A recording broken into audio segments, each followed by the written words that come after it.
Off the Hook, airing on offthehooksports.com, your home for real news, real opinions, and what really matters about Tennessee athletics. The Off the Hook podcast at offthehooksports.com or Facebook, YouTube, Twitter, or wherever you go for your favorite podcasts. Apple Podcasts, Spotify, Stitcher, Google Play, TuneIn, iHeart. Like, share, follow, subscribe. Off the Hook with Dave Hooker starts now.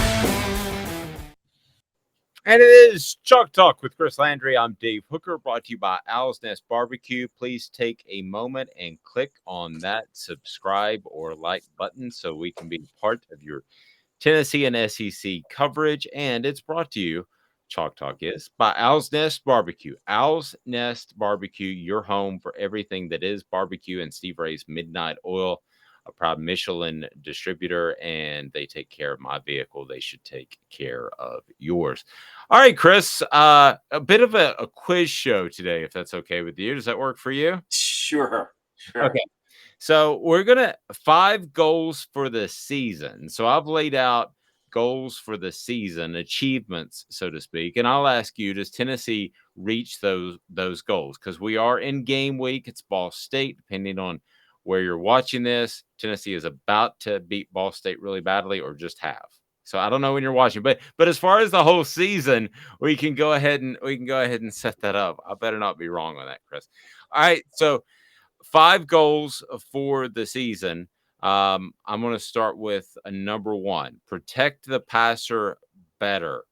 That has got to be a goal for the season. Tennessee gave up more sacks than anybody last year. I know that the offense kind of endears itself to those type of numbers, but still, they have got to get much, much better in sacks allowed. Wouldn't you agree? Yeah, I would definitely agree. I think it will be better. I don't know that it'll be good, but by the mere fact that they were really poor last year, I think they'll be better. In protection, I think a lot of it's what they do scheme-wise, but I think you have to work around that. So I think the quarterback being a little bit more comfortable, having outlets to get the ball out quicker, and the play up front. I think all those things, but particularly as protecting the passer, that is unison, not just an offensive line aspect. I think all of that, receivers running, breaking the routes quicker, offensive line, backs and tight ends and protection.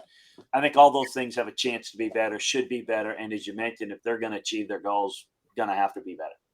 Yep. And we're going to call this down to Chris's prediction for Tennessee. But the next step that I get asked about, other than maybe protecting the quarterback from an X's and O's standpoint, is will Tennessee be better on defense, in particular pass defense? Your thoughts? A lot of it, people will gauge that on, who they are playing against. Like for example, they'll play Pitt early. And Keaton Slovis is a good quarterback, but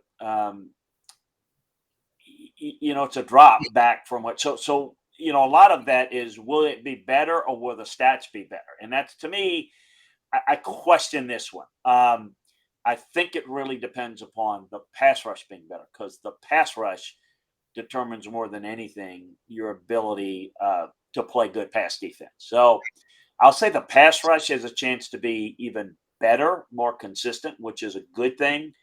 I think the pass defense, I think it's a toss-up whether it's going to be better just in a pure sense. And again, statistically, it might be because you're not playing as good a pass offenses overall as you played last year in some cases. So the stats might be better.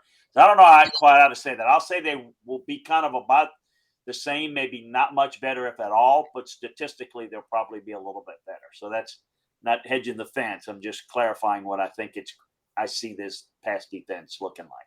Well, you lose a guy like Alontae Taylor, and we haven't seen Andre Turrentine or Wesley Walker just jump in and be superstars in preseason camp. I think they'll both contribute, but I think that's fair. I think for those that want to see some quantum leap between last year and this year in pass defense, I don't know if that's going to happen.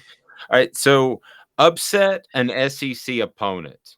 Now, I like to leave this wide open, Chris. So you define upset. Yeah, I mean, we have to define that, don't we? I don't know, and I haven't really studied it.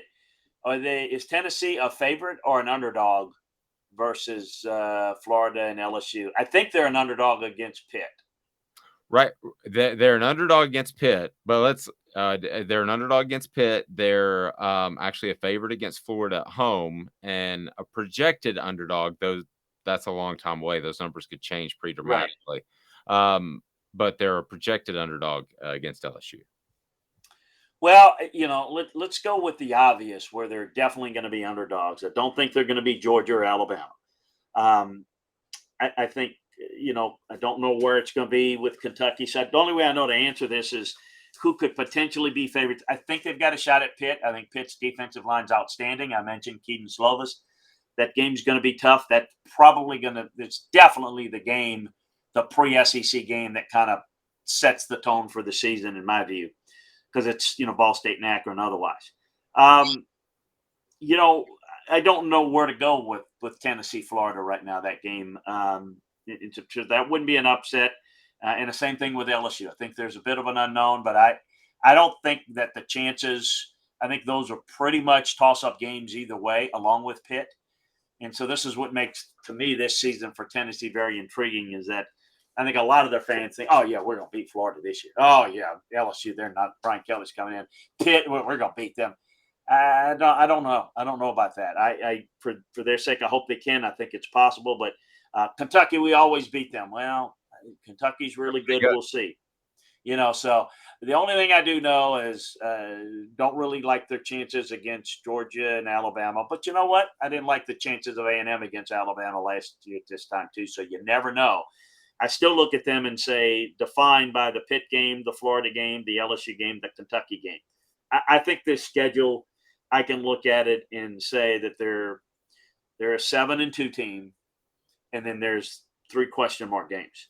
And so you can go anywhere from, 7-5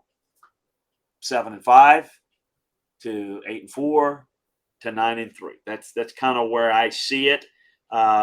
If the teams that look pretty good right now that are better end up not being as good, then they could win 10-2. Look, it could be a 8-4 team and win 8-4 type team and win 10 games because your schedule's not very difficult. You can be maybe a 2 or 3 win team like like South Carolina was last year, and go to a bowl game because their schedule was weak. I think beating Missouri, South Carolina, and Vanderbilt, who, by the way, shout out to the Vols, they played very well against Hawaii. I think those are games you should win, obviously, against Akron and Ball State and UT Martin as well. So, I think you start with 7 and you work incrementally up from there, and I think we know the games that are going to determine it. Yeah. I think it would obviously be a quantum leap if they beat Alabama or Georgia. I'm kind of with you. I thought that Vegas early on had it at 7.5. I thought that was low. Actually, that was one of the over under bets in the entire nation that I thought was a pretty easy one. But it has moved up to 8.5 now. So the numbers, people like me, I don't actually gamble, but people like me that thought that have moved the numbers. So I guess the thing I was going to ask you is, will Tennessee be undefeated in September, which would Tennessee fans would love, and then win 9 games? So I'm just going to ball that together because we've taken a pretty good look at their schedule.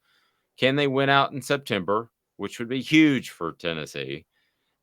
And can they win 9 games under what I think is a much better foundation they've had in the past? So your thoughts on both those queries? And they tied together, obviously, because if they go 4-0,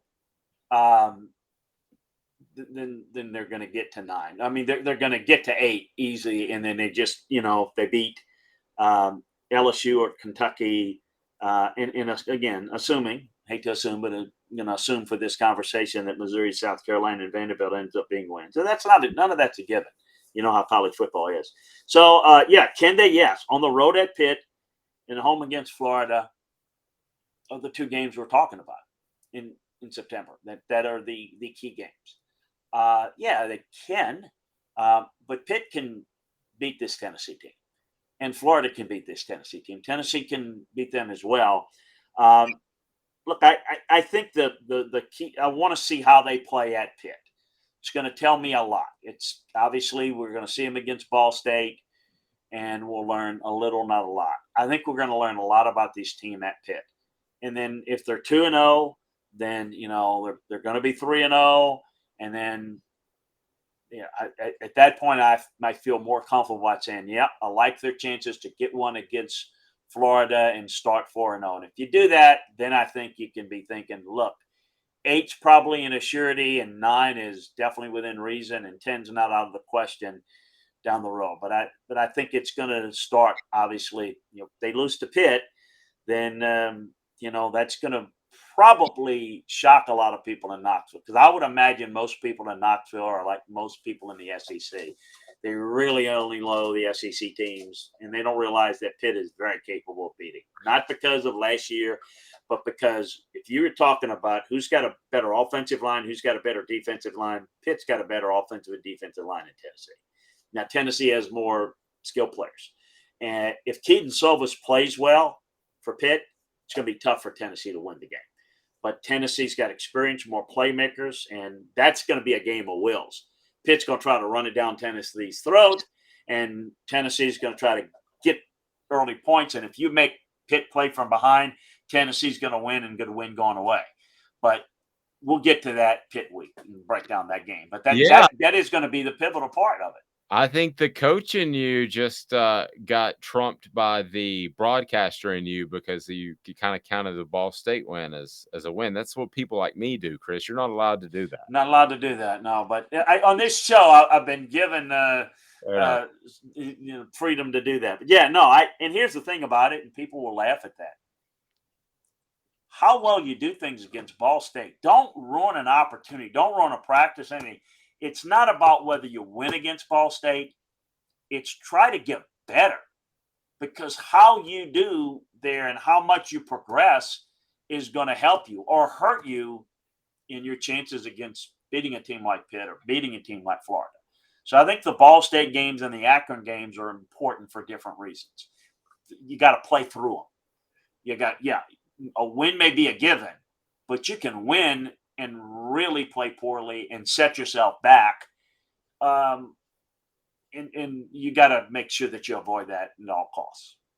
He's Chris Landry. Go to LandryFootball.com. Chalk Talk brought to you by Owl's Nest Barbecue. Game week. Owl's Nest Barbecue has the pellets for the smokers. They've got the rubs. They've got the sauces. They've got the wood chips. They've got it all. Different flavors. They're awesome. And again, Steve Ray's Midnight Oil is where I get my car serviced. You should too. A proud Michelin distributor. He's Chris Landry. I'm Dave Hooker. This is a presentation of Off the Hook Sports.